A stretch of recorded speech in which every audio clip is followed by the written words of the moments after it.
আপনারা বলতে পারেন এগুলো কি শাক? আপনাদের কোন এলাকায় এটা কি শাক নামে পরিচিত? জানলে জানাবেন অবশ্যই কমেন্টে।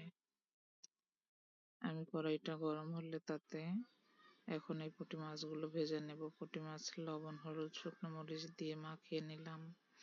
কড়াইটা গরম হলে তাতে তেল দিয়ে নিচ্ছি এবং এবার একে একে পুঁটি মাছগুলো দিয়ে নেব ভাজার জন্য।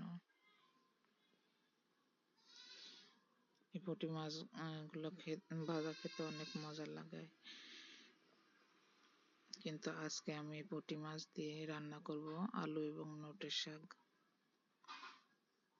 আপনাদের কার কার ভালো লাগে নোটে শাক ভাজা কিংবা আলু দিয়ে নোটে শাক দিয়ে মাছ রান্না? অবশ্যই জানাবেন কমেন্টে।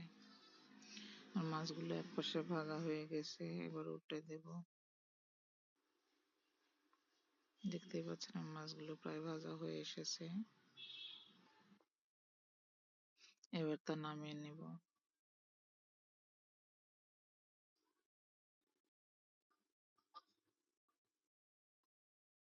এই কড়াইতে আবারও কিছুটা তেল দিয়ে নিলাম, তাতে পেঁয়াজ কুচি দিয়ে ভেজে নেব।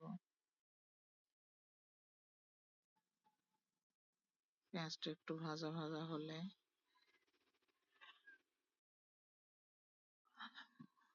তাতে 1 চিমটি পরিমাণ জিরা দিয়ে দেব।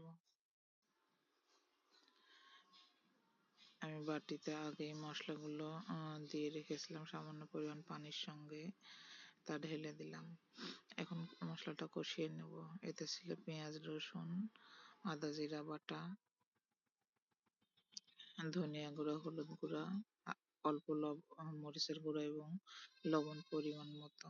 দেখতে পাচ্ছেন আমার মশলাটা কষানো হয়েছে, এবার কুচি করে রাখা আলুগুলো দিয়ে দেব।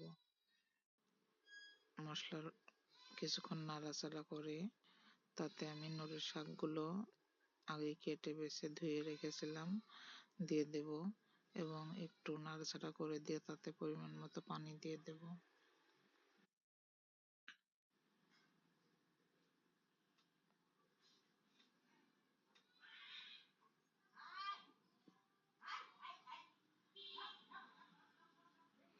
একটু নাড়াচাড়া করে তাতে ঢাকা দিয়ে দেব। এবার ভেজে রাখা পুঁটি মাছগুলো দিয়ে দেব। কিছুক্ষণের জন্য ঢাকা দেব।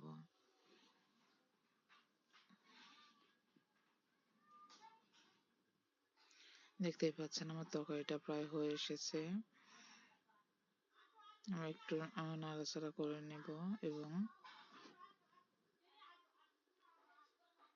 পরিবেশনের জন্য নামিয়ে নেব। তারপর পরিবেশন করব। আপনাদের দাওয়াত রইল।